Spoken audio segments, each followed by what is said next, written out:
اعوذ باللہ السمیع العلیم من الشیطان الرجیم من حمزہ ونفخہ ونفثہ بسم اللہ الرحمن الرحیم وَأَطِیعُوا اللَّهَ وَرَسُولَهُ وَلَا تَنَازَعُوا فَتَفْشَلُوا وَتَذْهَبَ رِيحُكُمْ وَاصْبِرُوا إِنَّ اللَّهَ مَعَ الصَّابِرِينَ وقال الله عز وجل في مقام آخر واعتصموا بحبل الله جميعا ولا تفرقوا واذكروا نعمة الله عليكم إذ كنتم أعداء فألف بين قلوبكم فأصبحتم بنعمته إخوانا رب اشرح لي صدري ويسر لي أمري واحلل عقدة من لساني يفقهوا قولي رب زدني علما سبحانك لا علم لنا إلا ما علمتنا إنك أنت العليم الحكيم اللهم صل وسلم على نبينا محمد وعلى آلہ وبارک وسلم وصلی علیہ۔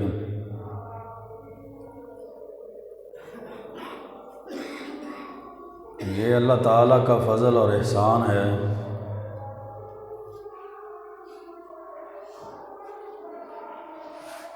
کہ اس نے ہمیں عقیدہ توحید کی اور دین اسلام کے فہم کی سمجھ عطا کی ہے،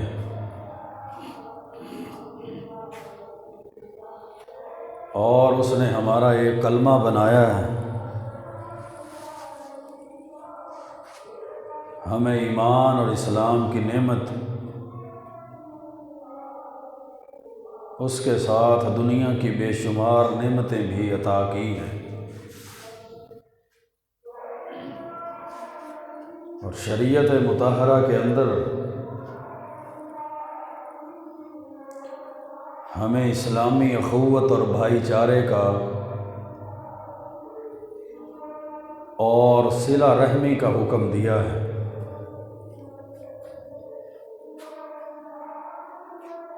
اللہ تعالیٰ نے ہمیں منتشر ہونے سے بچایا ہے، ہمیں ایسی بیماریوں سے بچنا چاہیے جو انتشار اور افتراق، حسد اور بغض، لڑائی جھگڑے اور نفرت کا باعث بنے۔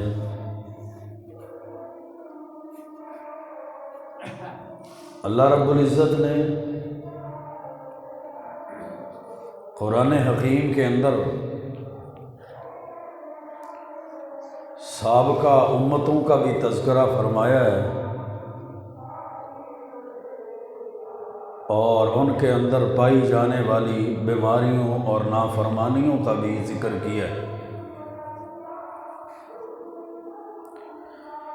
پھر ان امتوں کی ہلاکت اور بربادی کا بھی ذکر کیا ہے، اور اس کی وجوہات بھی بیان کی ہیں۔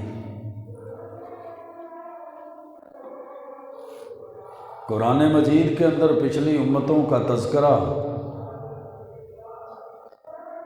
پھر ان کی تباہی، ہلاکت اور بربادی کی وجوہات اور اسباب ذکر کرنے کا مقصد یہ ہے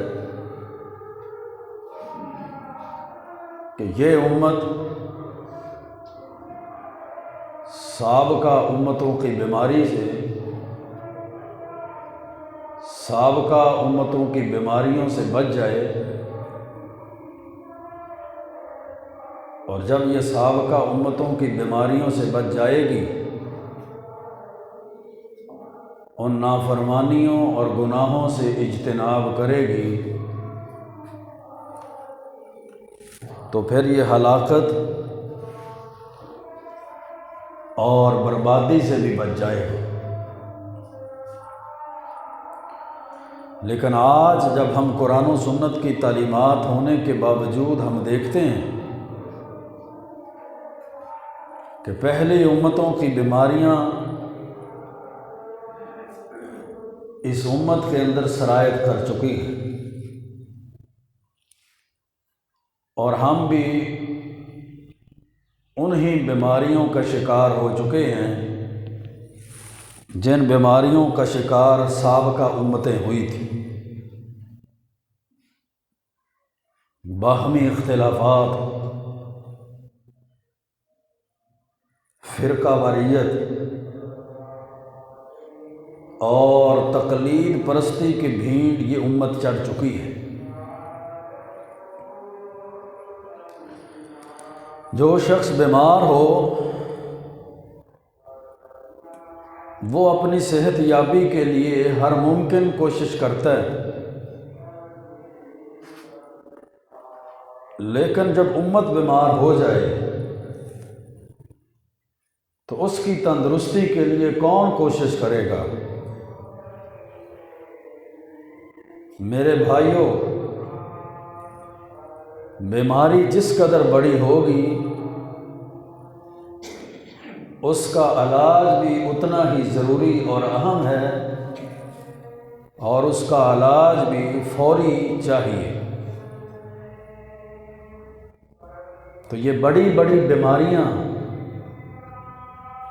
جو اس امت میں اور ہمارے معاشرے میں پیدا ہو چکی ہیں،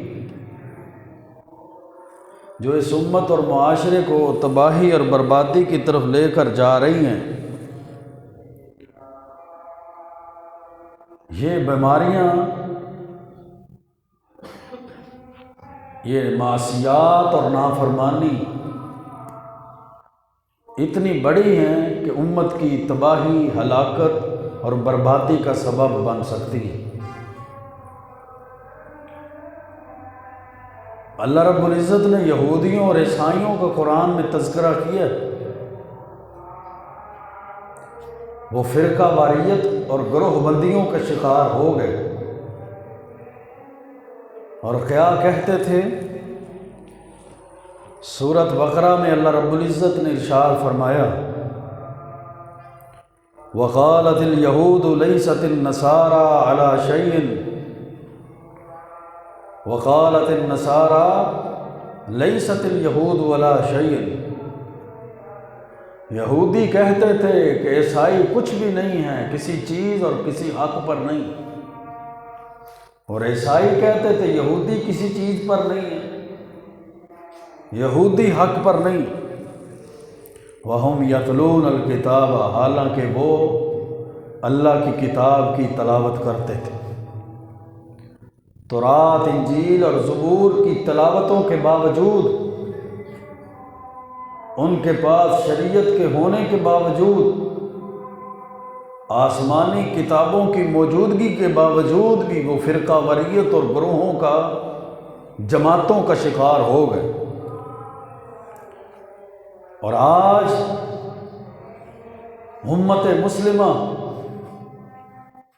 قرآن و سنت کی تعلیمات ہونے کے باوجود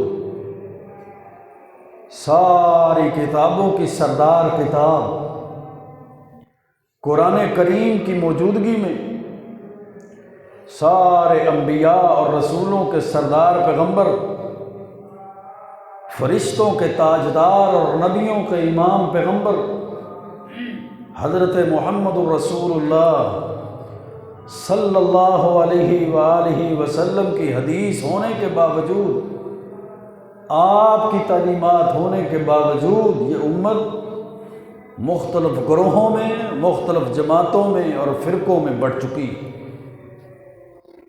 حالانکہ اللہ رب العزت نے قرآن کریم کے اندر ارشاد فرمایا تھا، وَاعْتَصِمُوا بِحَبْلِ اللَّهِ جَمِيعًا وَلَا تَفَرَّقُوا، اللہ کی رسی یعنی قرآن کو مضبوطی سے تھام لو، وَلَا تَفَرَّقُوا، اور فرقوں، جماعتوں، گروہوں میں نہ بٹو۔ وَاذْكُرُوا نِعْمَةَ اللَّهِ عَلَيْكُمْ، اللہ کی اس نعمت کو یاد کرو جو اللہ نے تمہارے اوپر کی ہے۔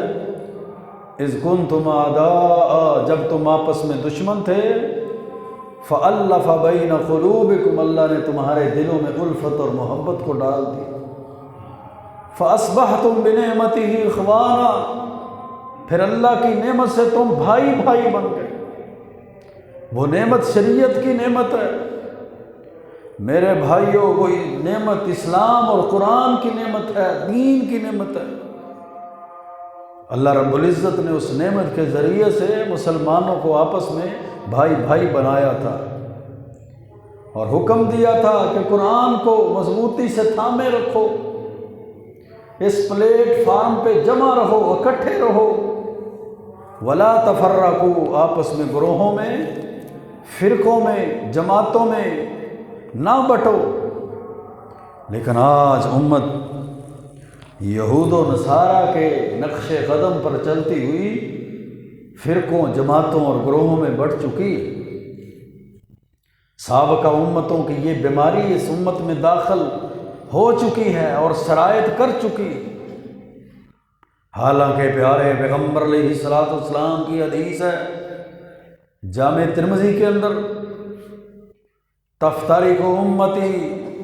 37 ملہ 73 ملہ، یہ میری امت جیسے بنی اسرائیل 72 گروہوں میں بٹے تھے، یہ میری امت 73 گروہوں میں بٹ جائے گی۔ کلہم فی النار، سارے کے سارے گروہ، ساری کی ساری جماعتیں، سارے کے سارے فرقے جہنم میں چلے جائیں گے، الا ملۃ واحدہ، سوائے ایک گروہ کے، سوائے ایک فرقے کے، سوائے ایک جماعت کے۔ صحابہ کرام رضوان اللہ علیہم اجمعین نے پوچھا، اے اللہ کے محبوب پیغمبر، وہ ایک گروہ، ایک جماعت، ایک فرقہ کون سا ہے جو جہنم سے بچ جائے گا، جہنم میں جانے سے بچ جائے گا اور جنت میں داخل ہوگا؟ آپ نے فرمایا، میرے صحابہ، ما انا علیہ و اصحابی اليوم، جس دین پر آج میں اور میرے صحابہ ہیں، جس شریعت پر آج میں اور میرے صحابہ ہیں، جس طریقے پر آج میں اور میرے صحابہ ہیں، جو اس دین پر چلے گا، جو اس شریعت پر چلے گا، جو اس طریقے پر چلے گا جس طریقے پر آج میں اور میرے صحابہ ہیں، وہ جنت میں چلا جائے گا، وہ جہنم سے بچ جائے گا، باقی سارے کے سارے فرقے، جماعتیں، گروہ جہنم کا ایندھن بن جائیں گے۔ میرے بھائیوں، دوستوں اور بزرگوں، پیارے پیغمبر علیہ الصلوۃ والسلام کا یہ فرمان، یہ پیارے پیغمبر علیہ الصلوۃ والسلام کی نبوت والا زندگی کا، نبوت والے دور کا فرمان ہے۔ اس وقت ابھی کوئی امام دنیا میں نہیں آئے تھے، ابھی امت گروہوں، فرقوں اور جماعتوں میں نہیں بٹی تھی، ابھی امت کے گروہوں کا اپنا اپنا منشور، اپنی اپنی فکر، اپنا اپنا طور اور طریقہ نہیں تھا۔ صرف پیارے پیغمبر علیہ الصلوۃ والسلام کے دین پر، آپ کی شریعت پر، قرآن و سنت پر چلنے والے لوگ تھے۔ تو کیا بات سمجھ آئی؟ پیارے پیغمبر علیہ الصلوۃ والسلام کی خوشخبری آپ کی طرف سے ان لوگوں کے لیے بشارت ہے جو قیامت تک آنے والے لوگ ہیں، اور وہ صرف اور صرف قرآن و سنت پر چلیں گے، دین پر چلیں گے، اور قرآن و سنت کو، دین کو ایسے سمجھیں گے جیسے پیارے پیغمبر علیہ السلام نے صحابہ کو سمجھایا ہے، اور صحابہ کرام دین کو سمجھیں۔ یہی جنت میں جانے کا راستہ ہے، یہی جہنم سے بچنے کا راستہ ہے، یہی پیارے پیغمبر علیہ الصلوۃ والسلام کی سنت، حدیث، آپ کا طریقہ اور آپ کا راستہ ہے۔ اسی لیے اللہ کے قرآن نے امت مسلمہ کو حکم دیا ہے، وَاعْتَصِمُوا بِحَبْلِ اللَّهِ جَمِيعًا وَلَا تَفَرَّقُوا، تم سب مل کر اللہ کی رسی کو مضبوطی سے پکڑ لو۔ اللہ کی رسی سے مراد قرآن کریم ہے، ہوا حبل اللہ، یہ اللہ کی رسی ہے جس کا ایک سرا آسمان پر اور ایک سرا زمین کی طرف ہے، جس نے اللہ کی رسی کو پکڑ لیا وہ گمراہی سے بچ گیا۔ اب اس آیت مبارکہ کو مستدرک کے حاکم کی حدیث کے ساتھ ملا کر سمجھیے۔ پیارے پیغمبر علیہ الصلوۃ والسلام نے فرمایا ترکت فیکم امرین، میں تمہارے اندر دو چیزوں کو چھوڑ کر جا رہا ہوں، لن تضلوا ما تمسکتم بہما، ہرگز تم گمراہ نہیں ہو سکتے جب تک تم ان دو چیزوں کو مضبوطی سے تھامے رکھو، کتاب اللہ و سنت رسولہ، ان میں سے ایک چیز اللہ کی کتاب ہے اور دوسری چیز پیارے پیغمبر علیہ الصلوۃ والسلام کی سنت اور حدیث۔ سنت اور حدیث پر چلنے والا، اللہ کی کتاب پر چلنے والا، قرآن کریم سے، قرآن کی تعلیمات سے ہدایت روشنی لینے والا، یہ کبھی گمراہ نہیں ہو سکتا۔ جس نے قرآن و سنت کو چھوڑ دیا، پیارے پیغمبر علیہ الصلوۃ والسلام کی تعلیمات کو چھوڑ دیا، فقد ضل ضلالا بعیدا، وہ تو دور کی گمراہی میں چلا گیا۔ میرے بھائیوں، یہ وہ بنیادی بات ہے جو ہماری سمجھنے والی ہے، یہ وہ بنیادی بات ہے جو کامیابی کے لیے، جنت میں جانے کے لیے، جہنم سے بچنے کے لیے، اللہ رب العزت کی ناراضگی، غیظ، غضب سے بچنے کے لیے ضروری ہے کہ ہم ایمان اور عقیدے کے اندر بھی قرآن و سنت کی پیروی کریں، ہم اعمال، عبادات اور عبادات کے طریقے پہ بھی قرآن و سنت کی پیروی کریں، ہم اپنے معاملات اور اخلاقیات میں بھی قرآن و سنت کے پیروکار بن جائیں، ہم اپنی خوشیاں اور غمیوں کے منانے کے طریقے میں بھی قرآن و سنت کے پیروکار بن جائیں، ہم اپنے تمام کے تمام معمولات کو قرآن و سنت کے مطابق ڈھال لیں تو پیارے پیغمبر علیہ الصلوۃ والسلام نے فرمایا تھا لن تضلوا، تم ہرگز گمراہ نہیں ہو سکتے۔ سورۃ انفال کے اندر اللہ رب العزت نے ارشاد فرمایا وَأَطِيعُوا اللَّهَ وَرَسُولَهُ وَلَا تَنَازَعُوا فَتَفْشَلُوا وَتَذْهَبَ رِيحُكُمْ، تم اللہ اور اس کے رسول کی اطاعت کرو، اللہ اور اس کے رسول کی فرما برداری کرو، اللہ اور اس کے رسول کی پیروی کرو، آپس میں تنازع کھڑے نہ کرو، فَتَفْشَلُوا وَتَذْهَبَ رِيحُكُمْ، تم بزدل بھی ہو جاؤ گے اور تمہاری جو ہوا دشمن کے مقابلے میں ہے وہ بھی ختم ہو جائے۔ وَاصْبِرُوا إِنَّ اللَّهَ مَعَ الصَّابِرِينَ، اور صبر کرو، ثابت قدم رہو، اللہ صبر کرنے والوں کے ساتھ۔ یہ میرے بھائیوں، سابقہ امتوں کی بیماریوں میں سے ایک بیماری فرقہ واریت تھی، جماعتوں اور گروہوں کے اندر تقسیم ہونا تھا، اسی لیے ہلاکت ہوئی، اسی لیے بربادی ہوئی، اسی لیے اللہ کا غیظ اور غضب اور ناراضگی ہوئی۔ دوسرے نمبر پر کفران نعمت ہے، تکبر، بخل، یہ عام ہوگا۔ پیارے پیغمبر علیہ الصلوۃ والسلام کی حدیث ہے، آپ نے فرمایا سیصیب امتی داء الامم، میرے صحابہ ان قریب میری امت کے اندر بھی پہلی امتوں کی بیماریاں داخل ہو جائیں گی۔ قالوا یا رسول اللہ وما داء الامم، انہوں نے کہا اللہ کے رسول پہلی امتوں کی بیماریاں کیا ہیں؟ آپ نے فرمایا العشر والبطر والتدابر والتنافس فی الدنیا والتباغض والبخل حتی یکون البغی ثم یکون الحرج، کہ پہلی امتوں کے اندر کفران نعمت تھا، اکڑ اور تکبر تھا، سرکشی تھی، ایک دوسرے سے پیٹ پھیرنا تھا، حصول دنیا کے اندر دنیا کو حاصل کرنے کے لیے ایک دوسرے سے مقابلہ بازی تھی، باہمی بغض اور کینہ حسد تھا، بخیلی، سرکشی اور ظلم تھا، بالآخر قتل و غارت تھی۔ اس امت کے اندر بھی یہی کچھ ہوگا، بالآخر ثم یکون حتی یکون الحرج، یہاں تک کہ حرج ہوگا، آپس میں ایک دوسرے کا قتل و قتلان ہوگا۔ یہ سابقہ امتوں کی بیماریاں اس امت میں داخل ہو چکی ہیں، اللہ کی نعمتوں کی ناشکری ہے، اکڑ، تکبر اور سرکشی ہمارے ذہن و دل و دماغ میں سرایت کی ہوئی ہے، ایک دوسرے سے نفرتیں، لڑائی جھگڑا ہے، پیٹ پھیر دینا ہے، دنیا کے حصول کے لیے مقابلے بازی ہے، کمپٹیشن ہے، دنیا کے حصول کے لیے، دنیا کا مال و متاع، دنیا کے عہدے حاصل کرنے کے لیے ایک دوسرے سے مقابلے بازی ہیں، آپس میں ایک دوسرے کے خلاف بغض اور کینہ ہے، نفرتیں ہیں، بخیلی ہے، سرکشی ہے، ظلم ہے، بالآخر ایک دوسرے کے ساتھ قتل و غارت ہے۔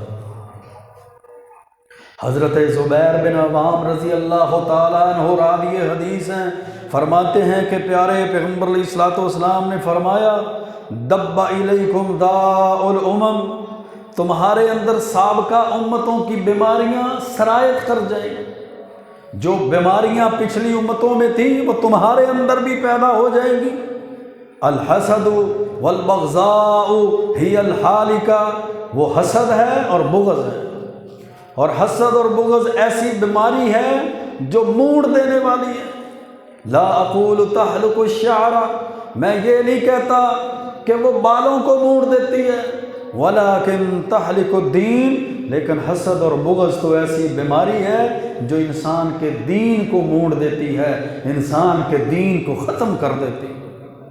والذی نفسی بیدہ لا تدخلوا الجنہ، اس ذات کی قسم جس کے ہاتھ میں میری جان ہے، تم ہرگز جنت میں داخل نہیں ہو سکتے حتیٰ تؤمنوا، یہاں تک کہ تم ایمان نہ لے آؤ، ولا تؤمنوا، اور تم اس وقت تک مومن بھی نہیں بن سکتے حتیٰ تحابوا، یہاں تک کہ تم آپس میں محبت اور بھائی چارہ نہ کر لو۔ افلا انبئکم بما یثبت ذلک لکم، کیا میں تمہیں ایسی چیز کی خبر نہ دوں جو تمہارے اندر محبت بھائی چارے کو پیدا کر دے؟ افشوا السلام بینکم، آپس میں ایک دوسرے کو السلام علیکم کہا۔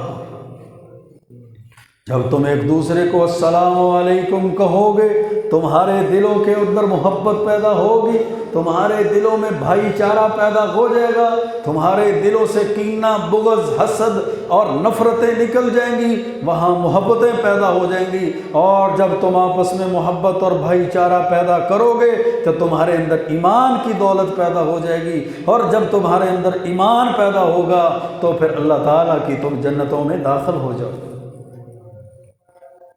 شیخ الاسلام امام ابن تیمیہ رحمہ اللہ تعالی، امام اہل سنہ فرماتے ہیں اول ذنب عصی اللہ بہ ثلاثۃ، سب سے پہلے گناہ جس کے ذریعے سے اللہ کی نافرمانی کی گئی وہ 3 گناہ ہیں۔ سب سے پہلے 3 کون سے گناہ ہیں؟ الحرص والکبر والحسد، ایک حرص اور لالچ ہے، دوسرا تکبر ہے، اور تیسرا حسد ہے۔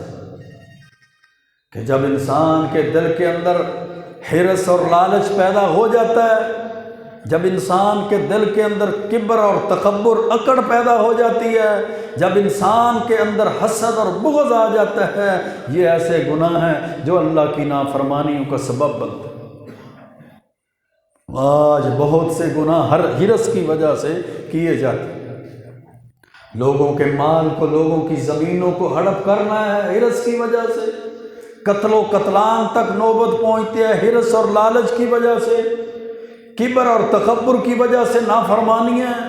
حسد اور بغض کی وجہ سے اللہ کی نافرمانیاں، اور لوگ معاشرہ انتشار کا شکار ہو چکے ہیں۔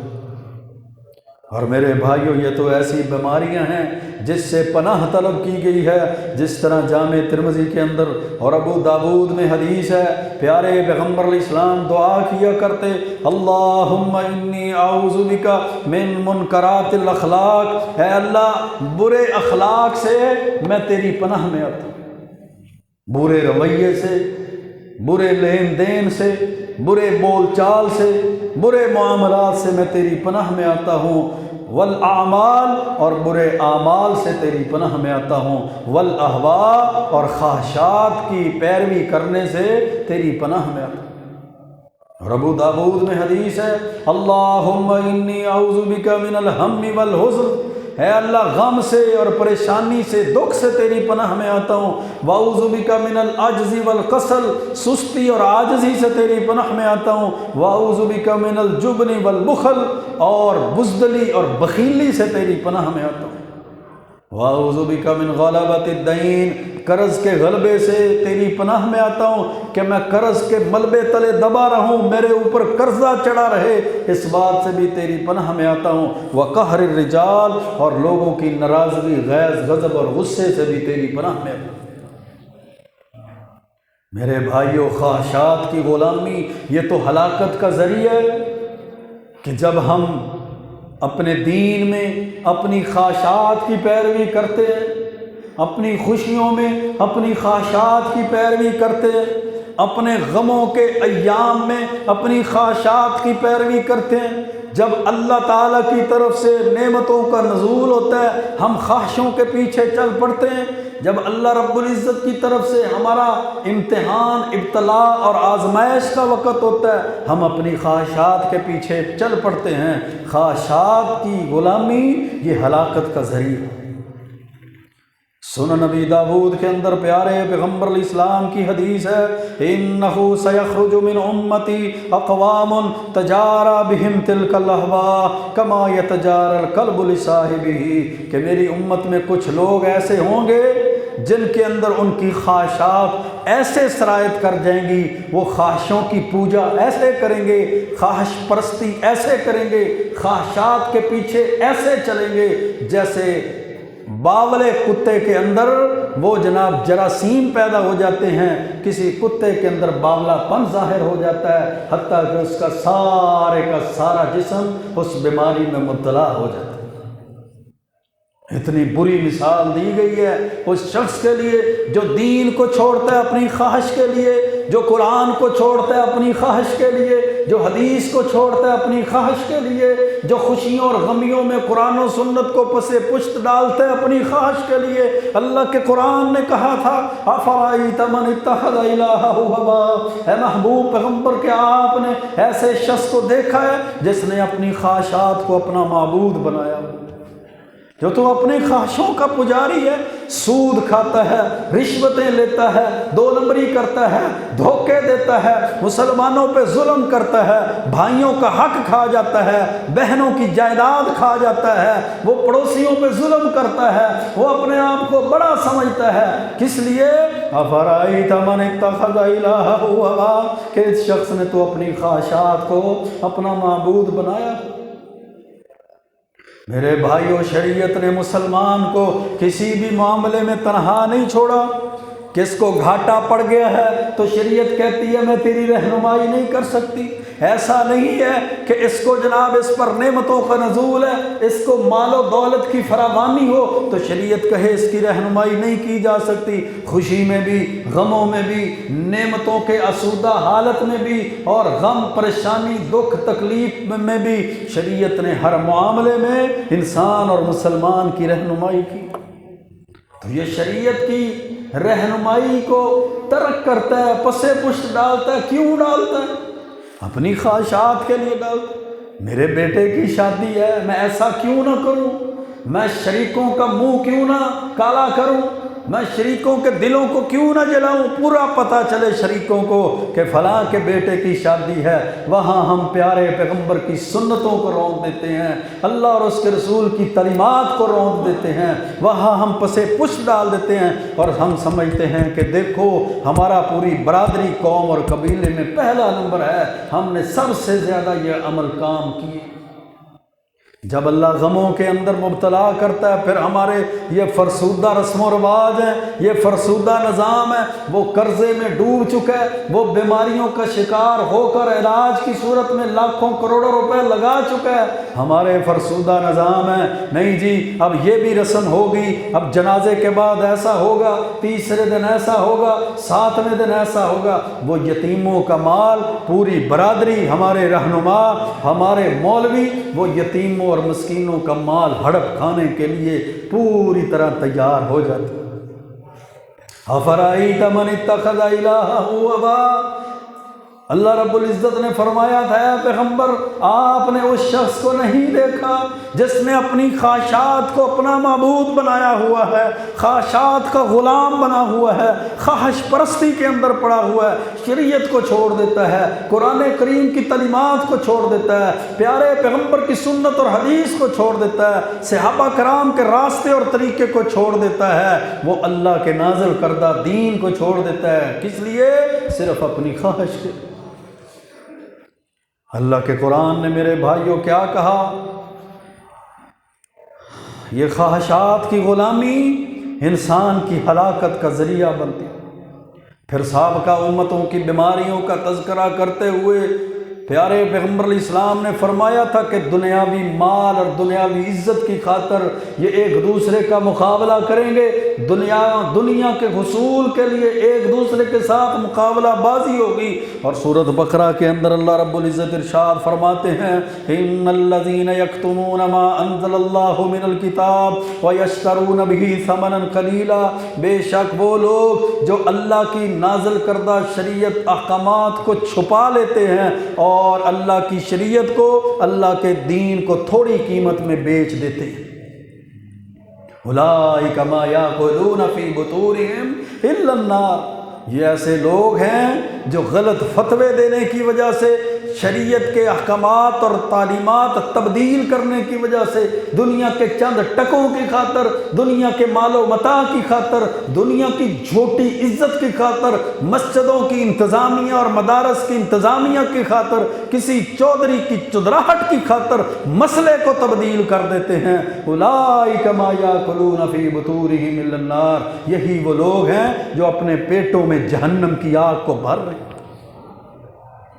آج ان کے دین بیچنے کی وجہ سے دنیا تو راضی ہو جائے گی، یہ سیاستدان تو ان سے راضی ہو جائیں گے، یہ دنیا درانہ نظام اور جاگیردار تو ان سے راضی ہو جائیں گے، یہ انتظامیہ، یہ لوگ تو ان سے راضی ہو جائیں گے، ان کی جناب کرسیاں تو مضبوط ہو جائیں گی، ان کے مصلے اور ممبر تو مضبوط ہو جائیں گے، ان کی فین فالوئنگ تو بڑھتی چلی جائے گی، لیکن جو انہوں نے مسئلے بدلے ہیں، دین بدلا ہے، دین کو دنیا کے مال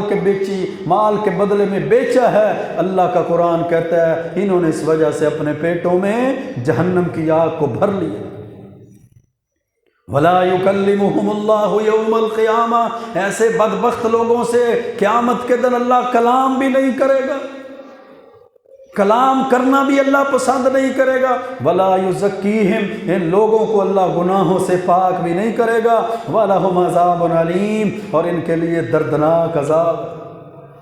یہ جو دنیا کی تھوڑی سی لالچ اور تھوڑے سے فائدے کے لیے ہم دین کو بدلنے پہ تیار ہو جاتے ہیں نا، کوئی بات نہیں، پھر کر لیں گے، کوئی ضروری تو نہیں ہے، شریعت کا حکم یہاں پر ضروری نہیں ہے، بڑے مسئلے ہیں، بڑا دین ہے، یہ ایک آدھ بات ہم نے بدل بھی دی تو کیا ہوا، چلو بعد میں ایسا کر لیں گے، کروا لیں گے۔ اللہ کی شریعت کیا کہتی ہے؟ ایسے لوگ دین کو بیچنے والے جہنم کا ایندھن اپنے پیٹوں میں بھرتے ہیں، اللہ ان سے کلام نہیں کرے گا، ان کو پاک بھی نہیں کرے گا، اور ان کے لیے دردناک عذاب۔ یہ امام ہے یا عوام ہے، یہ عام لوگ ہیں یا خاص لوگ ہیں، یہ مقتدی ہیں یا ان کے مفتی ہیں؟ پیارے پیغمبر علیہ السلام کی حدیث ہے من سئل عن علم فکتمہ الزم بہ یوم القیامہ بلجام من النار، جس سے کوئی دین کا مسئلہ پوچھا گیا اور اس نے مسئلہ چھپا لیا، مسئلہ نہ بتایا، کتمان علم کر لیا، دین کے مسئلے کو چھپا لیا، کل قیامت کے دن ایسے شخص کے منہ میں جہنم کی آگ کی لگامیں ڈال دی جائیں۔ جتنا بڑا مفتی کیوں نہ ہو، یہ جتنا بڑا امام کیوں نہ ہو، اس کے پیروکار کتنے بڑے کیوں نہ ہو، کتنی بڑی اس کی جماعت کیوں نہ ہو، کتنے لوگ اس کے پیروکار اور تابع دار کیوں نہ ہو، اللہ کے قرآن نے، پیارے پیغمبر علیہ السلام کی شریعت نے اس کا انجام بیان کر دیا۔ پچھلی قوموں کا ذکر اللہ کے قرآن، پیارے پیغمبر علیہ السلام کی حدیث نے بیان فرمایا کہ سابقہ امتوں کے اندر یہ بیماریاں پیدا ہو چکی تھیں اور ان کی بیماریاں اس امت کے اندر بھی پیدا ہو جائیں۔ دھوکہ دہی، فراڈ، منافقت، دو نمبری، بخیلی اللہ کا قرآن کہتا ہے یا قوم اعبدوا اللہ ما لکم من الہ غیرہ ولا تنقصوا المکیال والمیزان انی اراکم بخیر وانی اخاف علیکم عذاب یوم محیط۔ سورۃ ہود ہے۔ نبیوں نے اپنی امتوں کو کہا اے میری قوم تم اللہ کی عبادت کرو، اللہ کے علاوہ کسی کی عبادت نہ کرو، وہ اکیلا الہ ہے، ولا تنقصوا المکیال والمیزان، اور ناپ تول میں کمی نہ کرو۔ صحیح مسلم کے اندر حدیث ہے،